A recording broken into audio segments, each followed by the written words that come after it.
کشمیر کا تو فخر نشان، ترکا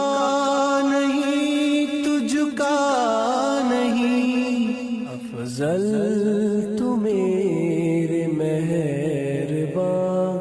ترکا نہیں تجھ کا نہیں۔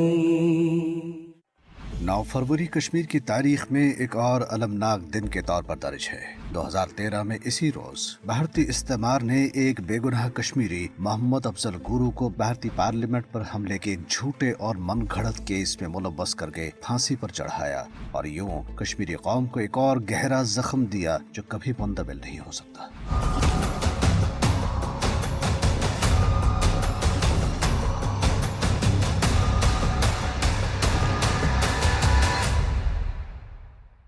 بھارتی استعمار کی بھینٹ چڑھنے والے افضل گورو کی پھانسی صریحاً ایک عدالتی قتل تھا، کیونکہ اس کے جواز میں بھارتی عدالتی عظما نے کسی جرم کی نشاندہی کے بغیر ہی بھارت کی اجتماعی ضمیر کی تسکین کی جو اصطلاح گڑی، اس پر عدل و انصاف صدیوں تک انگشت بدندہ رہے گا۔ غفلت اور کشمیریوں کے تئیں سفاکیت و شقاوت قلبی کا یہ عالم کہ محمد افضل گورو کی پھانسی کے لیے ان کی صدر ہند کے پاس سالوں سے بڑی رحم کی اپیل کو جس عجلت کے ساتھ مسترد کرایا گیا اور از روئے قانون ان کے اہل خانہ کو مطلع کیے بغیر راتوں رات ان کو تختہ اعدام پر چڑھایا گیا، وہ بھارت کے نظام انصاف کے ماتھے پر ایک اور بدنما اور انمٹ سیاہ داغ چھوڑ گیا۔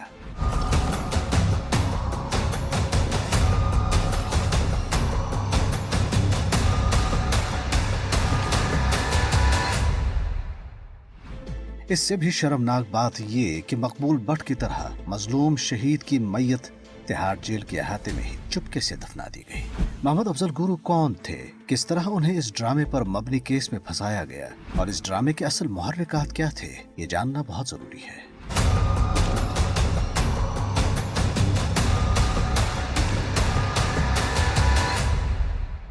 دراصل یہ خونی ڈرامہ بھارتی خفیہ ایجنسی را نے کئی ماہ کی منصوبہ بندی کے ساتھ رچایا تھا، اور اس کا مقصد تھا تحریک آزادی کشمیر اور پاکستان کو بدنام کرنا۔ اس شیطانی سازش کو عملانے کے لیے کشمیر پولیس کے ایک سینئر آفیسر دویندر سنگھ کو استعمال کیا گیا، جس نے محمد افضل اور بعض دیگر محبوس کشمیریوں کو جھانسا دے کر پھنسایا۔ دیویندر سنگھ نے ڈیپٹی سپرنٹینڈنٹ کے روپ میں قریب 25 سال تک کام کر لیا تھا۔ دیویندر سنگھ ان دنوں سری نگر سے لے کر دلی تک راجنیتک اور آدھارک گلیارے میں چرچا کا وشے بنا ہوا ہے۔ افضل گورو کی پتنی تبسم نے آروپ لگایا ہے کہ دیویندر سنگھ نے اس کے پتی کو رہا کرنے کے بدلے میں 1 لاکھ روپے مانگے تھے۔ تبسم نے دعویٰ کیا کہ انہوں نے اپنے سونے کے زیور بیچ کر 1 لاکھ روپے دیویندر سنگھ کو دے دیے تھے۔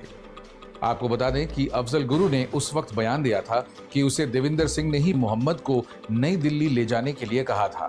یہی نہیں، دیویندر سنگھ نے محمد اور اس کے ساتھیوں کے لیے ایک کار خرید کر بھی دی تھی۔ اس گھناؤنی سازش کے تحت پہلے سے ہی جیلوں میں مقید چند افراد کو ہتھیار دے کر 13 دسمبر 2001 کو پارلیمنٹ پر حملے کا ڈرامہ کرایا گیا۔ ان کرداروں کو موقع پر ہی مار دیا گیا اور بعد ازاں انہیں غیر ملکی قرار دے کر افضل گورو، ان کی اہلیہ اور بعض دیگر کشمیریوں کے ساتھ جوڑا گیا۔ حسب منصوبہ حملے کے ساتھ ہی بھارتی حکومت، خفیہ ایجنسیز اور گودی میڈیا نے کشمیریوں اور پاکستان کے خلاف زہر اگلنا شروع کیا، جبکہ افضل، ان کی اہلیہ اور دیگر کشمیریوں کو اس حملے میں اعانت کرنے کے الزام میں گرفتار کر لیا گیا۔ ٹھوس شواہد نہ ہونے کے سبب اگرچہ افضل گورو کی اہلیہ اور دیگر کشمیریوں کو کئی برس تک جیلوں میں رکھنے کے بعد رہا کیا گیا، تاہم افضل گورو کو 13 برس جیل میں سڑانے کے بعد پھانسی کی سزا سنا دی گئی۔ ظاہر ہے بھارتی عوام کو کچھ تو دکھانا تھا۔ بھارتی سپریم کورٹ نے اپنے فیصلے میں اعتراف کیا کہ افضل کے خلاف کوئی ٹھوس اور واقعاتی شہادت نہیں ہے،